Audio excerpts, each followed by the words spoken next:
Number 1, hit the like. Number 2, hit the bell. Number 3, hit the share. Number 4, leave a comment. Thanks.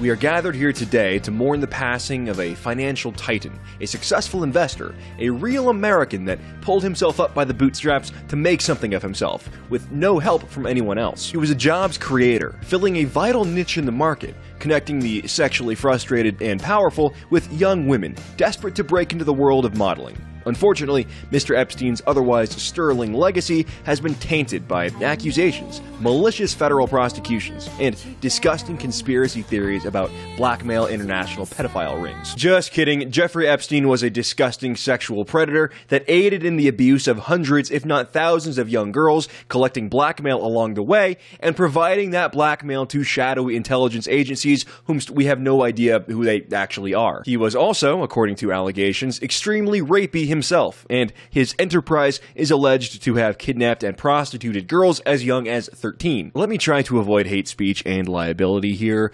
Jeffrey Epstein's recent death allows us to discuss his alleged activities and connections with a lot more leeway and less liability than we could as of 7 days ago. Jeffrey Epstein, for the uninitiated, was an uber-wealthy financier that achieved his wealth through questionable means. No one's really sure how he got rich to the point where he could afford 7 homes across the world, a 21,000 square foot Manhattan mansion, 2 private islands and a private jet, several yachts, and the world's best criminal defense attorneys. He and his partner, Ghislaine Maxwell, are alleged to have trafficked young girls and forced them to have sex with the rich and powerful in order to create blackmail and get leverage over those rich and powerful people. He is also, apparently, according to former Trump Labor Secretary Alex Acosta, a quote, intelligence asset. Today I want to talk a bit about Epstein's history, but mainly his alleged suicide and the circumstances surrounding it. To understand what happened in that cell and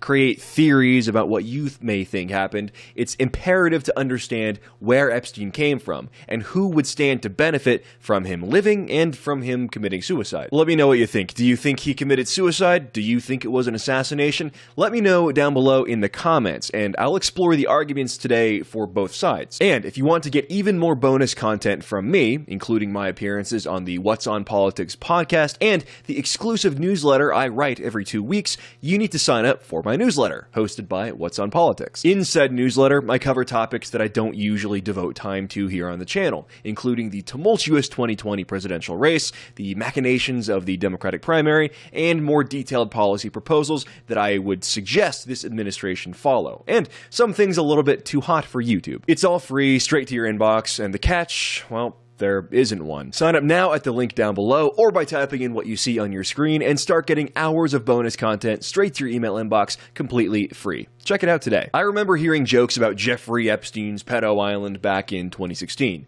in the context of who hung out with him more, Bill Clinton or Donald Trump, and other powerful politicians who were associated with this shadowy money man. Speaking of Epstein's money, it's not exactly clear as to how he got it. In fact, he only has one documented client, that is Mr. Les Wexner, the fashion mogul who owns Victoria's Secret and The Limited, among other brands. From Vox, quote, Wexner is the founder, chair, and CEO of L Brands, the Ohio-based conglomerate that owns Victoria's Secret, Pink, and Bath & Body Works. He's worth $4.8 billion, according to Forbes, and for at least a decade, he was Epstein's only publicly known client. Wexner himself hasn't been accused of any wrongdoing, and, according to a spokesperson, has severed ties with the financier over a decade ago.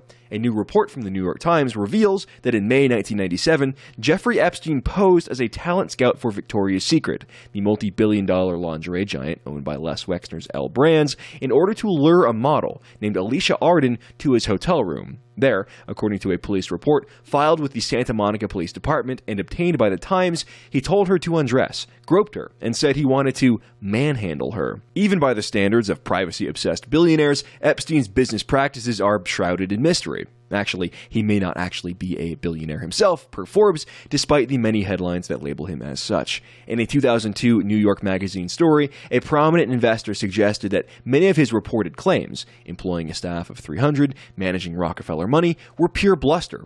It's like looking at the Wizard of Oz. There may be less there than meets the eye. The Wexner link, though, is well documented. SEC filings from the early 1990s through the mid-2000s list Epstein as one of the 3 trustees of the Wexner Foundation, as well as several of Wexner's other prosaically named charitable organizations, including the Arts Interest, Health and Science Interest, Health and Science Interest 2. Jeffrey Epstein went from being fired as a teacher at the Dalton Prep School, which is a prestigious prep school, to becoming an uber-wealthy private island-owning finance guy by working with a billionaire? One billionaire? If it sounds like he came out of nowhere, that's because he literally came out of nowhere, according to a former executive that worked with Wexner. Les Wexner also apparently sold Jeffrey Epstein his $20 million, 21,000 square foot, 7-story New York City mansion for only $1. This is the same mansion where prosecutors allege Epstein, quote, sexually exploited and abused dozens of minor girls, and kept, quote,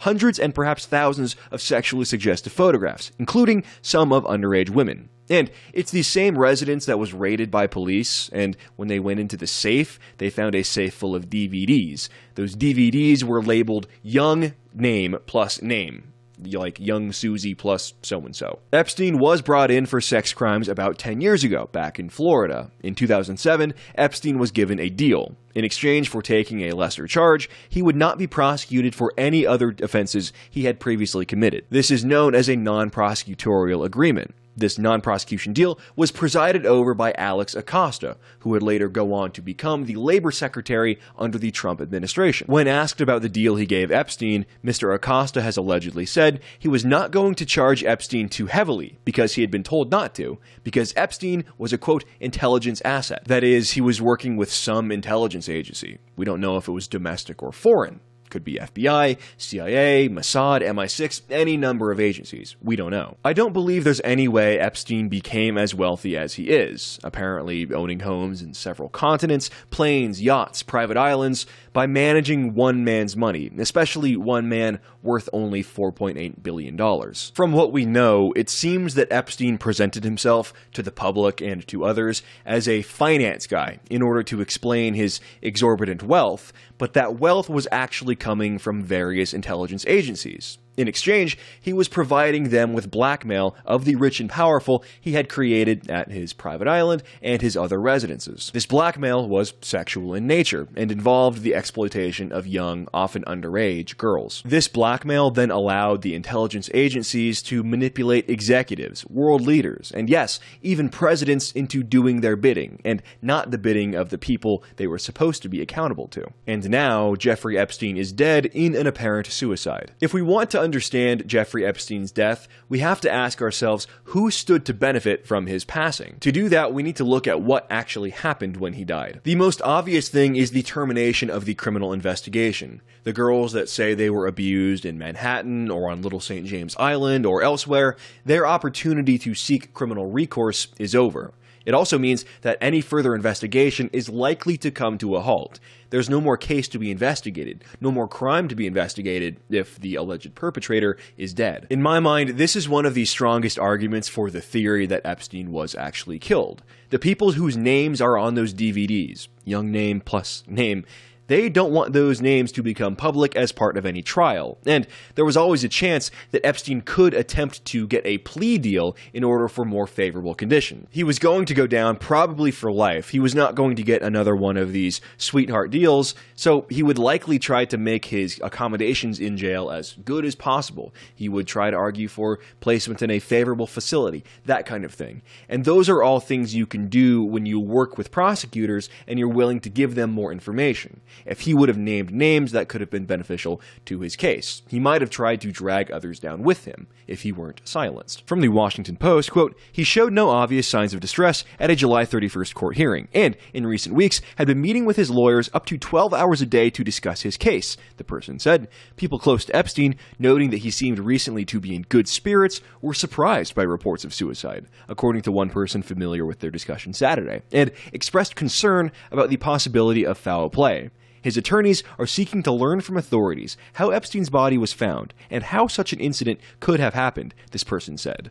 Why would someone be meeting with their lawyers for 12 hours a day working on their case if they were just planning on killing themselves anyways? That doesn't make sense. And why wasn't Epstein on suicide watch? He was briefly placed on it after an alleged July suicide attempt, but he was taken off of it shortly after. And on the night of his death, according to the New York Times, quote, Epstein should have been checked on by guards in his cell every 30 minutes, but that didn't happen, a law enforcement official told the Times. And there are reports that his cellmate was removed from the room shortly before he was found dead, and no cellmate was brought in to replace him. That is highly unorthodox and against protocol. People in these situations are supposed to be kept with cellmates. It's all extremely odd, and strikes me as far too convenient for those we know are extremely powerful, and were extremely threatened by this ongoing criminal prosecution. The apparent suicide came less than a day after new documents from a defamation suit against Epstein's partner Ghislaine Maxwell were unsealed. The documents, as the Washington Post reports, quote, lay out disturbing details about Epstein's alleged activities and the people in his orbit who might have observed them. Cui bono? Who benefits from Epstein's death? The rich and powerful he blackmailed, and any intelligence agencies looking to keep their involvement with the blackmailing process a secret. Could it be simpler? Could he have just killed himself, just taken his own life? Yeah, of course. He did apparently attempt to commit suicide in July, and was found on the floor of his cell with marks around his neck. He knew that even with full cooperation, there was no chance he would get another sweetheart deal like he did in 2007. These charges were also federal, not state, and with his enterprise unraveling around him, there's no way he could escape life in prison this time. And even if he did eventually get out, where would he go? His assets would likely be seized as part of the criminal investigation. He would have nothing, and his entire racket would be disrupted. People would know what it was, and nobody would fall for it. If Alex Acosta is right, that Epstein was an intelligence agent, how loyal was he? Was he willing to die for the mission before he was forced to reveal who he worked for? He may have not simply been a selfish mercenary in it for the money.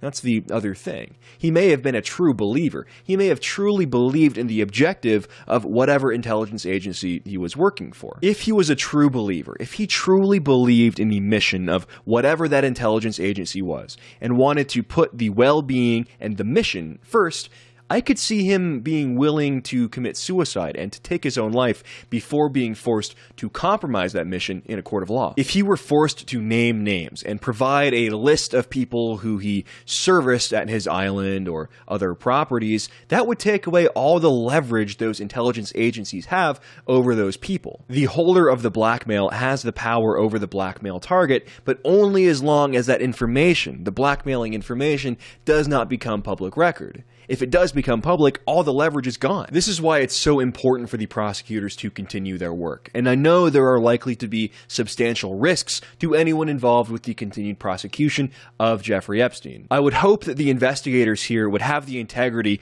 to relentlessly pursue justice in this case. And if they need to, they could release their findings on a site like WikiLeaks. They could release it to some other whistleblower that will anonymously publish the results, letting the public see the truth while keeping their identity secret. On the one hand, I'm glad Epstein is gone. He was undoubtedly one of the world's worst predators. With his death, we may never know the extent of his evil empire, but then again, I doubt he would have revealed much of that information anyways, even under the most extreme duress.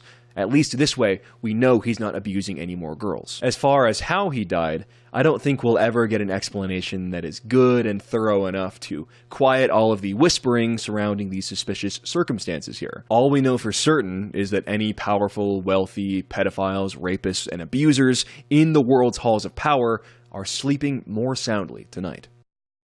Thank you everybody for watching this video. If you have not, hit the like, hit the subscribe, and leave a comment down below. And a special thank you to all of my supporters on Subscribestar. If you want to help my channel stay online in the face of total demonetization from YouTube, which has already happened, then head on over to subscribestar.com/RealJamesAllsup and pick your pledge tier. The people pictured here are tier 3 and above. So pretty prestigious exclusive club there. Go check that out on that page as well. Thank you all for watching, and I'll see you all next time.